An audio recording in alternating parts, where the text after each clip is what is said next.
김연아, 8.2 대책 총평, 엄한 지방만 잡고 서울서 두더지 게임, 풀. 어줄 타이밍 놓쳤다. YTN 라디오 이동영의 뉴스 정면 승부, 방송, FM 94.5, 18시 10분에서 20시, 방송일, 2018년 8월 2일, 목요일, 대담, 김연아 자유한국당 의원 앵커 이동형. 이하 이동형, 뉴스 정면 승부가 야심차게 꾸린 국회 드림팀, 국. 벤저스 시간이 왔습니다. 오늘은 자유한국당 김연아 의원 나오셨습니다. 어서 오세요. 김연아 자유한국당 의원, 이하 김연아, 네, 안녕하십니까? 이동형 김연아 의원, 상임위가 국토교통위에서 여성가족위원회,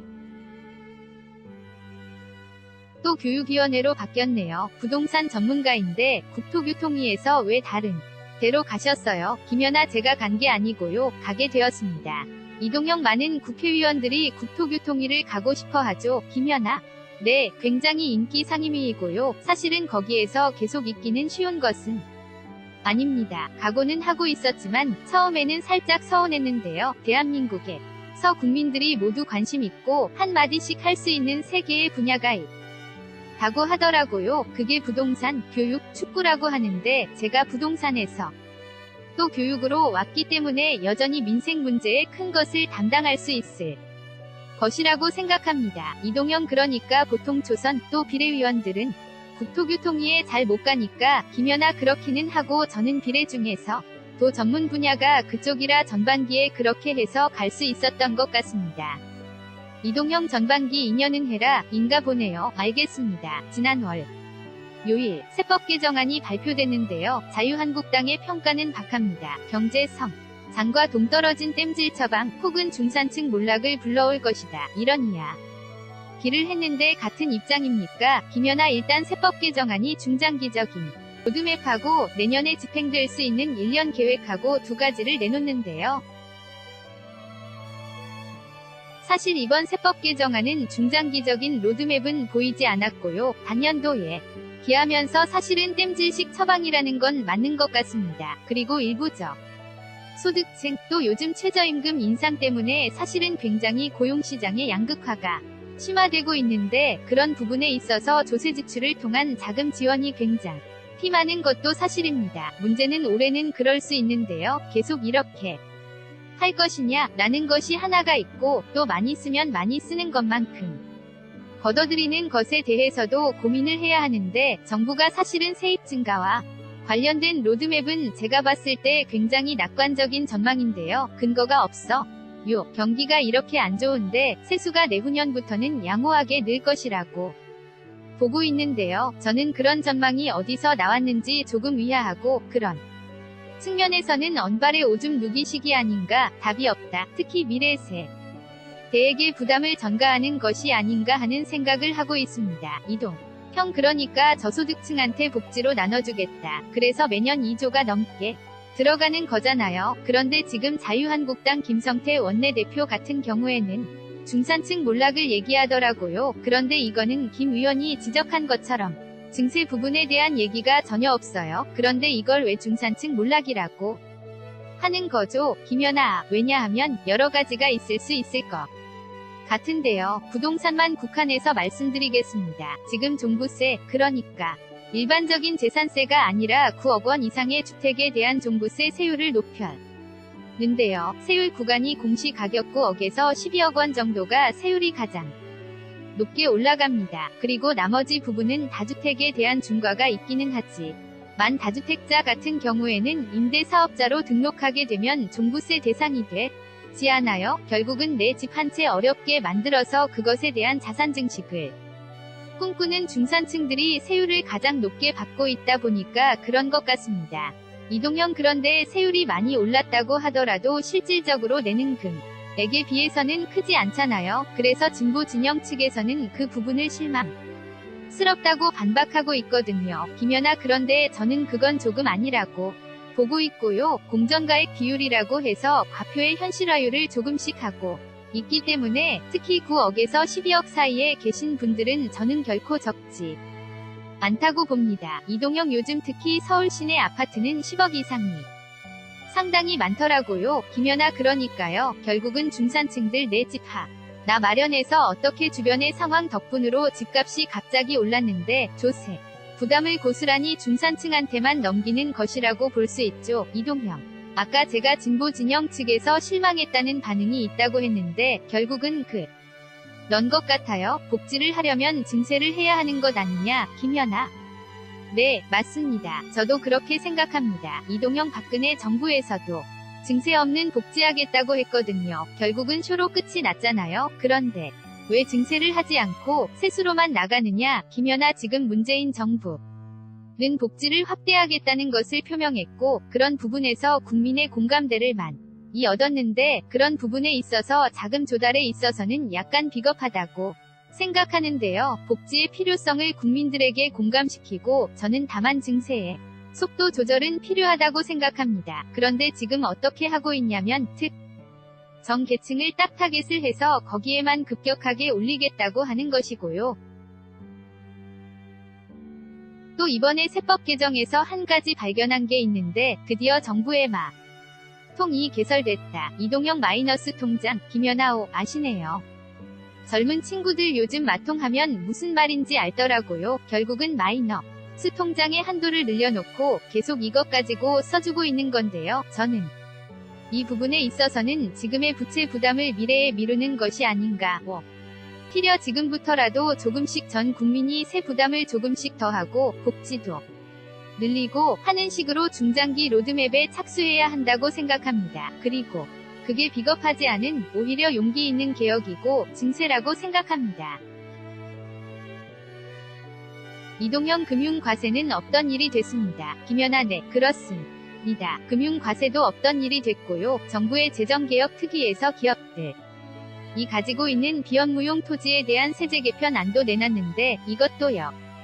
시 정부가 거두어들였고요. 저는 금융소득 과세는 정부가 왜 이것을 철회했을까 하고 여러가지 의견이 있습니다만 지금 부동산에 대한 임대소득 세가 2천만 원까지가 분리과세입니다. 그런데 금융소득도 2천만 원까지 분리과세인데 이걸 1천만 원으로 낮췄을 때 돈이 부동산으로 흘러갈까봐 조금 우려했던 것이 아닌가 하는 생각이 들어서 이것도 근본적인 검토가 충분한 시간이 있지 못해서 지금 단기간으로 포기한 것 같은 느낌을 주고 있는데요. 조금 금융으로 돈을 벌든 부동산으로 돈을 벌든 저는 통일한 세계. 그래서 누구든지 돈을 벌면 세금을 내는데 세금을 매기는 방법에 대해서는 정정당당하고 공정해야 한다고 생각합니다. 이동형 그러니까 서민들은 금융업으로 소득을 올리는 것이 쉽지 않잖아요. 김연아. 그렇죠. 쉽지 않죠. 이동형 그렇기 때문에 아마 민주당 지지자들도 금융과세는 해야 한다고 판단한 것 같은데요. 없던 일이 된 것은 많이 부담이 된 것 같아요. 김연아 일단은 아주 고소득자, 금융소득을 내시는 분들에 대한 표 관리를 했을 수도 있고요. 제가 말씀드린 것처럼 이것 때문에 부동산으로 돈이 갈까봐 지금 간신히 부동산 가격이 잡혔다가 다시 오르고 있지 않습니까? 정부로서는 금융소득 과세를 강화했을 때 부동산으로 또 돈이 몰릴까봐 그것을 가장 많이 두려워했던 것이 아닌가. 그렇게 해석하고 있습니다. 이동형 아까 잠깐 이야기했던 부동산 유세, 이 문제 한번 이야기해 보도록 하겠습니다. 흔히 우리나라 부동산 세율은 보유세 비중이 낮고 거래세는 높다. 김연아 네, 맞습니다. 이동형 가지고 있을 때는 세금 많이 안 내지만 사고 팔 때는 살 때 취득세, 또 팔 때는 양도소득세 다 내잖아요. 김연아 맞습니다. 지금 우리나라 보유세 비율은 GDP 대비 0.8%고요. OECD 평균 보다는 조금 낮은 편인데요. 거래세 비율이 그것의 거의 3배 가까이 되는 2%대를 보이고 있습니다. OECD 평균은 0.4%거든요. 훨씬 더욱 우리가 거래세 비율이 높은데 아마 거래세라고 하면 팔 때 양도소득세만 생각하시는 분들이 계신데 취득세가 생각보다 높습니다. 그러니까 결국 저는 이 취득세를 높인다는 얘기는 부동산의 거래를 별로 원활하게 할 생각이요. 다는 거죠. 그런데 갖지 마라. 한 채씩만 가지라고 해놓고서는 사는 사람들에 있어서는 여전히 부담이 있고 사고 파는 것에 대한 거래 부담을 준다. 고 하는 것은 부동산 시장의 자금 흐름을 굉장히 환하게 하는 효과가 있음. 이다. 결국은 저는 단기적으로든 아니면 생애 첫 주택 구매자든 아니면 1주택자 같은 경우에는 지금보다 거래세 부담을 훨씬 더 낮춰주어야 한다 고 생각하고요. 결국 부동산 관련된 세금에 있어서 보유세만 건드리고 거래세는 지금 전혀 재정기획 특위에서도 언급되고 있지 않은데 이 부분은 약간 조세 정의를 실현하는 측면보다는 여전히 특정 계층이라든가 특정 지역에 대해서 부동산을 가지고 있는 것을 어렵게 하고 징벌적 조세라고 얘기를 하는데요. 한쪽에 너무 포커스를 맞춘 것이 아닌가 하는 생각이 들어서 조금 아쉽습니다. 그래서 자유한국당 내에서도 대변인 논평들은 이번 조세개혁안에서 거래세 부분이 빠진 것이 안타깝다. 반쪽짜리 조세개혁안이다 라고 얘기를 하고 있는데요. 이런 내용도 하나 있고 제가 상임위 옮기기 전에 검토했던 것이 있는데요. 의외로 저희가 재산세가 공평하게 걷어들여지지 않고 있습니다. 특히 고가주택에 대해서 재산세가 낮다고만 신문에 나오는데요. 저는 조금 국민들에게 확인하시라고 권해드리고 싶은데 한 3억에서 5억 사이의 주택이 과표 현실화율이 고가주택보다 훨씬 높습니다. 왜냐하면 정부가 걷기 쉬운 계층한테만 세금을 많이 걷고 있는 거죠. 이쪽은 거래가 많고 실거래가 반영이나 파악이 용이하다 보니까 과표를 굉장히 실거래가에 맞춰서 박하게 잡고 있는 반면에 고가주택이라 든가 거래가 잘 안되는 데는 실거래가 반영률이 굉장히 낮습니다. 그래서 사실은 저는 공평한 과세, 정의로운 과세라고 하면 지금 집 한 채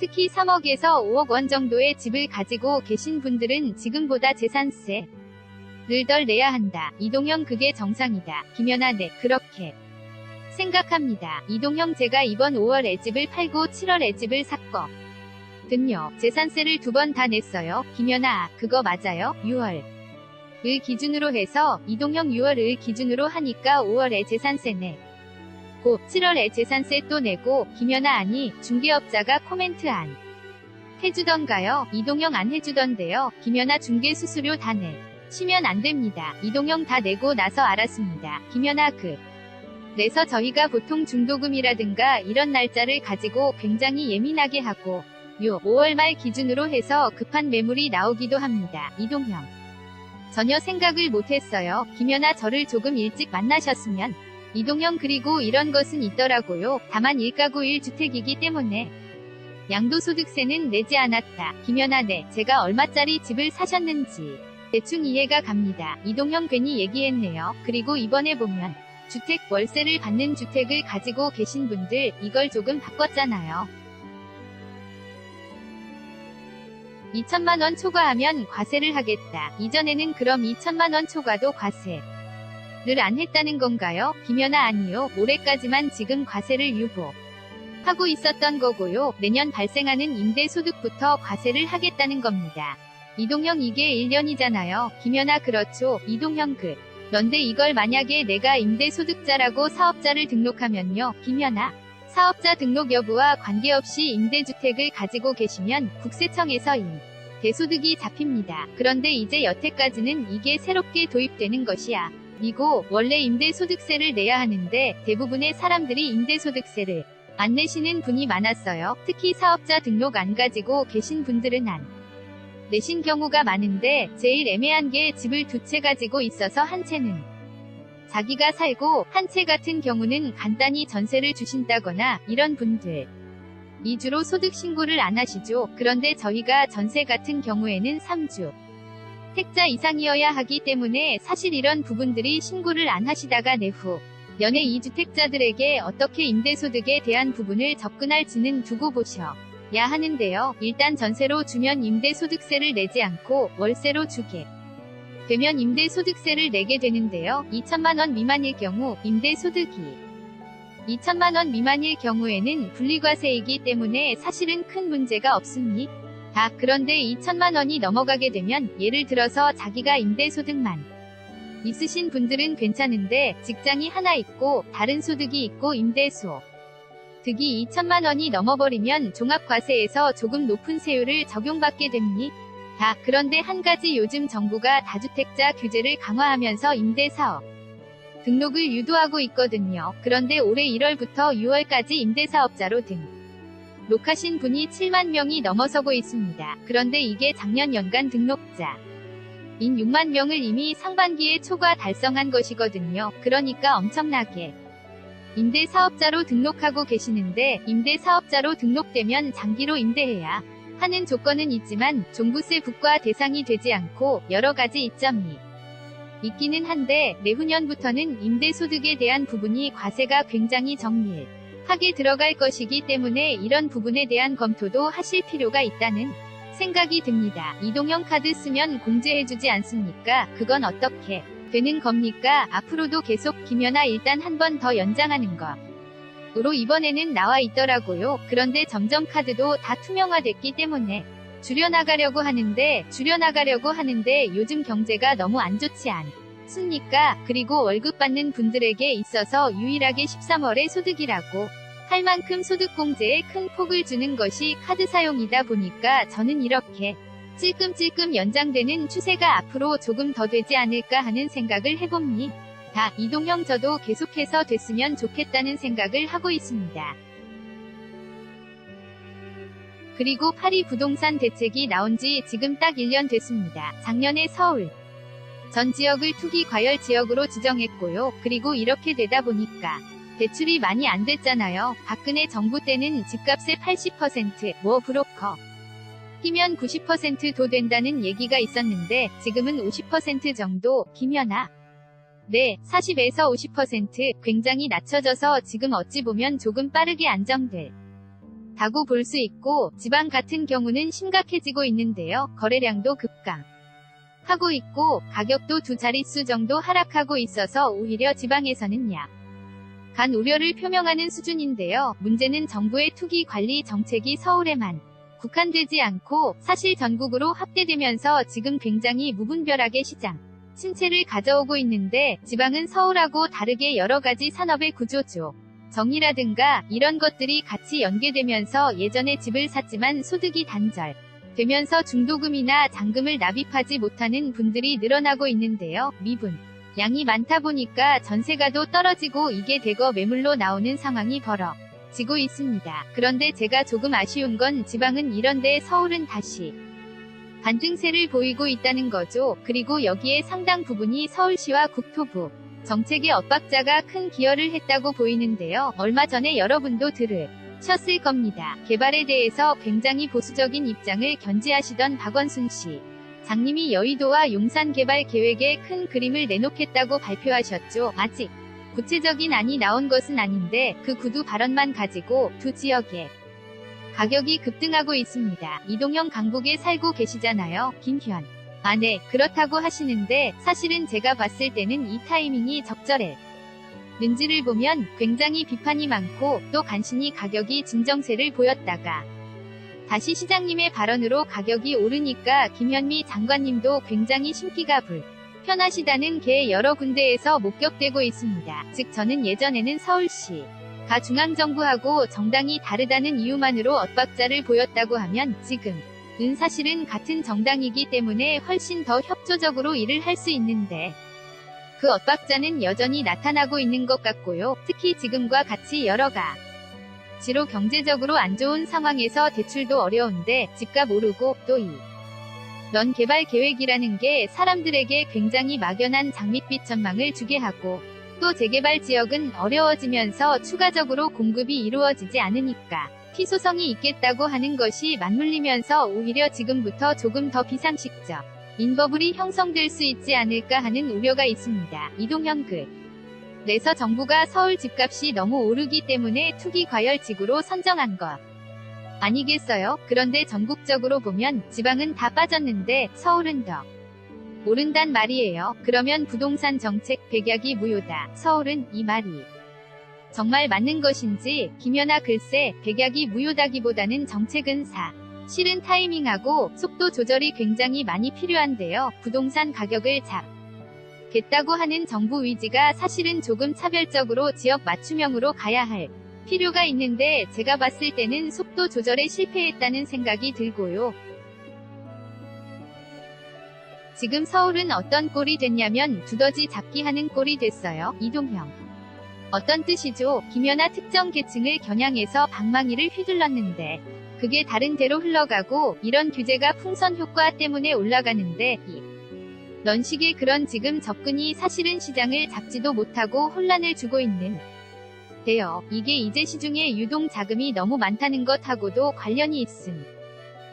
결국은 돈 없는 분들은 또 간신히 내 집을 마련한 사람들은 규제가 되면 당연히 못하지만 이게 돈이 풍부한 유동자금은 규제를 가하게 되면 또 빠르게 규제를 피해서 옮겨가게 되는데 그게 풍선 효과를 주면서 결국은 시장을 계속 혼란하게 하고 있다고 생각하고요. 요즘 시장에서는 집은 끝났다, 상가로 가야 한다, 오피스텔로 가야 한다 이런 소문이 횡횡 할 만큼 계속 유동자금이 부동산 시장을 피해서 움직이고 있습니다. 결국 이걸 다 잡겠다고 다 규제를 한꺼번에 한다고 하더라도 시행까지는 시간이 걸리기 때문에 저는 규제도 필요하지만 이런 유동자금을 흡수할 수 있는 새로운 장치도 같이 가져가면서 이것을 봐야 하지 않을까. 특히 부동산은 금융시장하고 연계가 되어 있어서 것이 경제 전반의 흐름하고 같이 맞물려 봐야 하는데 정부는 너무 부동산만 본 것이 아닌가 하는 생각을 해봅니다.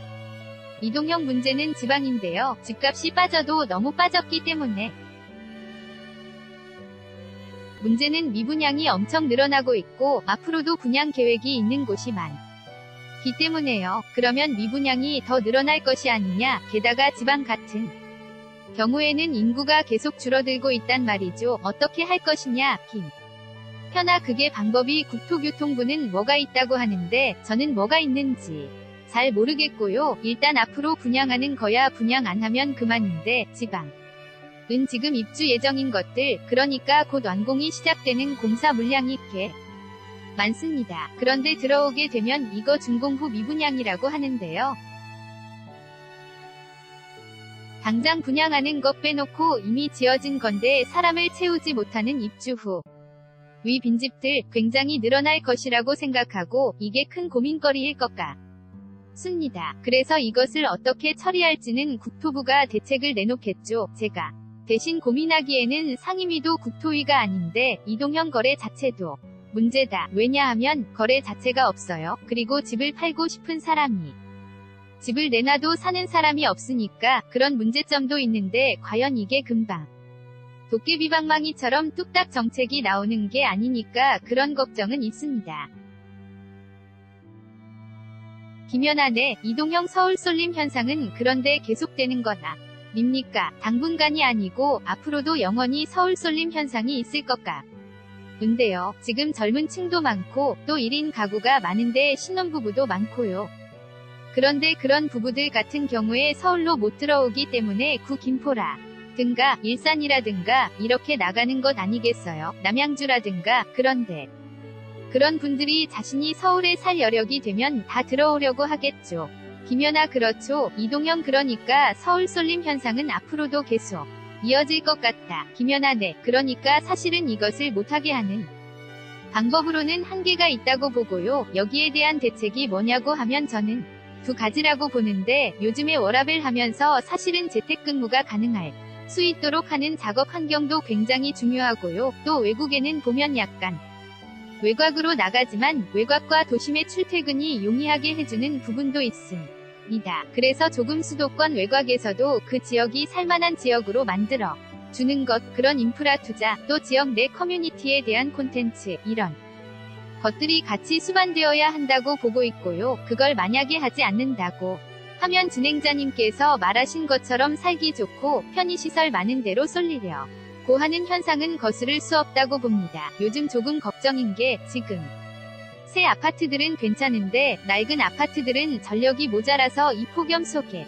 정전이 되는 사태가 굉장히 많이 벌어지고 있는데요. 정전이 그냥 2시간 동안 에어컨 못 틀고 이 정도가 아니고요. 지금 우리 한국의 주택에서는 특히 아파트에서는 정전이 되면 냉장고에 음식이 다 녹습니다. 그런데 진행자님이 상상되실지 모르겠지만 한국은 김치냉장고도 있고 일반 냉장고도 있고 만약에 이틀 정도 이상 정전이 된다고 하면 엄청난 문제가 있을 것이라고 생각되는데요. 결국 우리가 재개발 지역은 조금 못하게 한다고 하더라도 이런 전력에 대한 기초적인 인프라, 성능, 용량을 확보할 수 있는 방안이 뭐가 있을지 사실 이런 고민 해주셔야 하는 것 아닌가 생각합니다. 이동형 네. 그러면 마지막으로 파리 부동산 대책 1년 총평 한번 해주시죠. 김연아 엄한 지방만 잡고 서울에서는 두더지게 임을 하고 있다. 이동형 그러면 이건 어떻습니까? 지금 너무 옥죄요.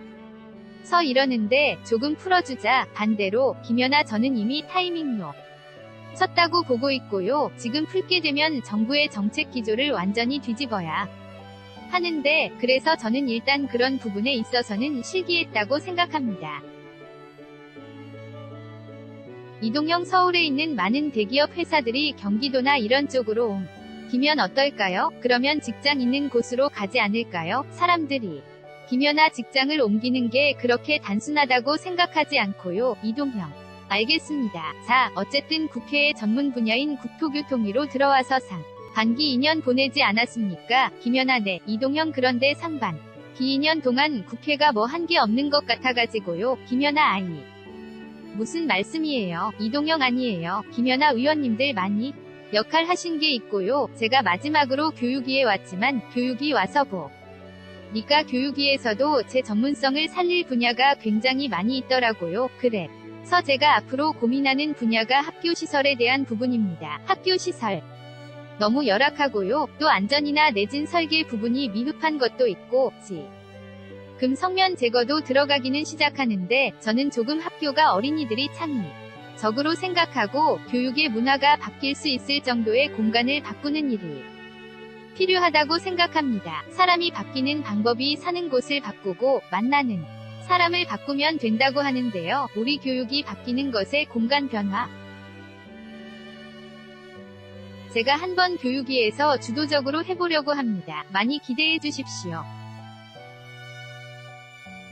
이동형 마지막으로 청취자 의견 하나 소개하면서 마치겠습니다. 예스 앱으로 지방 분권 강화, 대학 평준화, 또 대학들 지방으로 이전하면 부동산 해결됩니다. 이런 의견 주셨습니다. 고맙고요. 오늘 그러면 김연아 의원과의 대담은 여기까지만 하겠습니다. 김연아 네, 감사합니다.